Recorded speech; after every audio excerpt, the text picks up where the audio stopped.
Okay, now we've got the simulation. Everything's looking good. We're in the perspective viewport, so get that going on, and then outliner. Make sure that's up. So Windows outliner, get that up so you can click on the particles.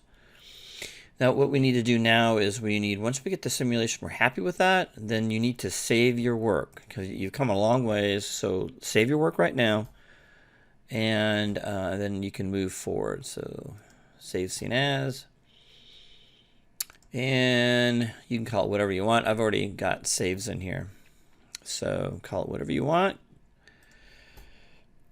And then now we're going to take the end particles,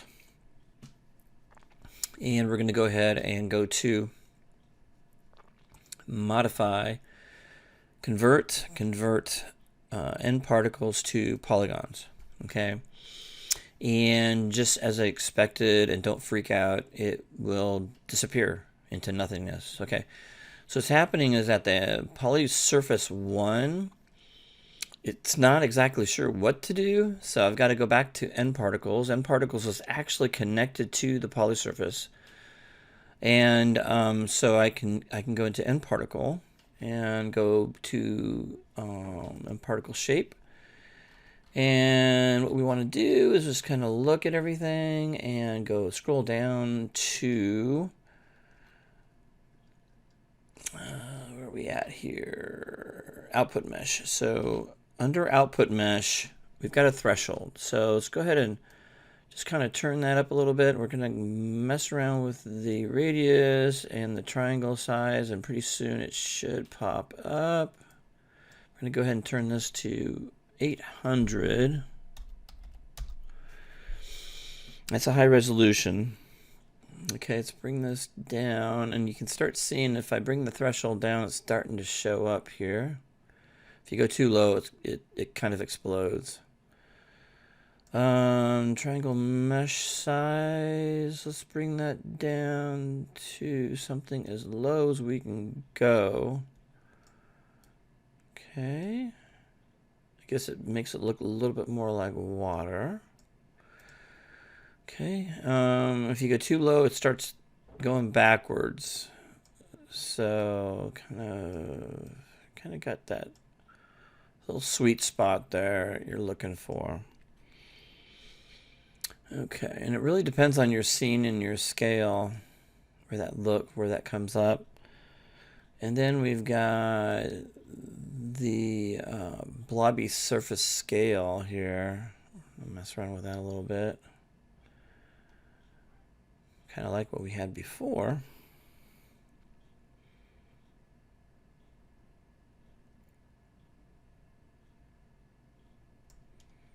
And the triangle size went down a little bit. Takes a while to catch up with that. So you find your sweet spot. It just takes some time, guys. Just dial it in there. Slowly.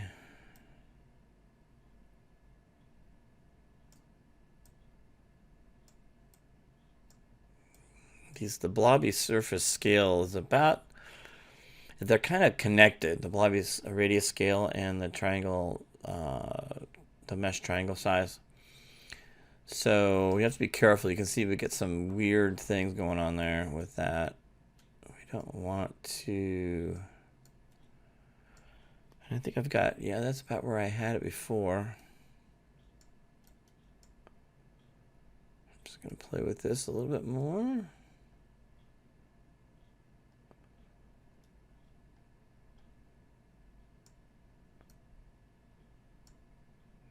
It's very touchy. Right. I think that's looking pretty good. Low. Come on now.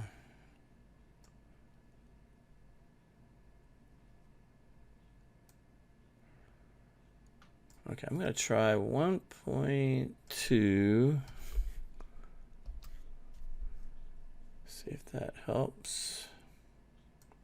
1.25. Maybe too much. Triangle size. 0.1. 1.5.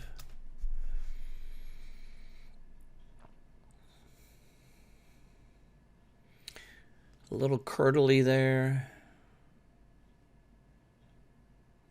0.2 maybe. Again, this is the part that's very difficult to get just right. It's not too bad. You know, I have no idea what it's going to do. Sometimes you just got to run it.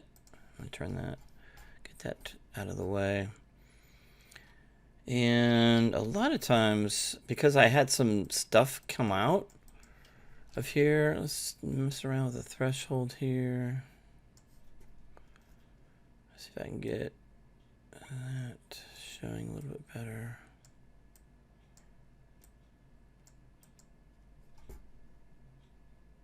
Okay, I might want to turn the max triangle resolution down until I get it the way I want it to look, because right now it's a little bit out of control. That 500, and if I go to 800, it looks a lot better. Okay. Well, I think it's about as far as I can go, because just and this may not work for you at all. I mean, I could tell you to put numbers in all day long, and it probably won't work. So you just got to kind of finesse it a little bit, like what I was doing. I still get some bizarre things in here. So what I have to do is kind of look at what's happening throughout the animation. Okay. So I've got, now that I've already got it all cached, I can just go in here and set this up. And at 200, there's the pour. And just kind of continue going through here. So we're pouring it out right there, coming out. Okay. And there's the milk. That'll probably work. Doesn't look bad. And I'll set it back down again. Take that off. So it's already cached, so I can do this. It's no longer a particle system, so I can just do this. And I'm kind of happy with that. That looks pretty good. I mean, it's not exactly looking like water, but you can see the pour. That's cool. All right, cool. I think that'll work. A lot happier than I thought. And since I've already cached it, you've already kind of followed everything so far, so that looks pretty good.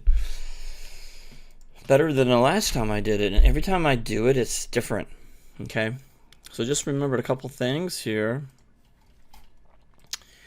That once you get your particle converted from the end particles to a mesh, then you've got to go back and click on the end particle to change the way the poly surface looks. So I'm going to go ahead and change this name, rename this to something like milk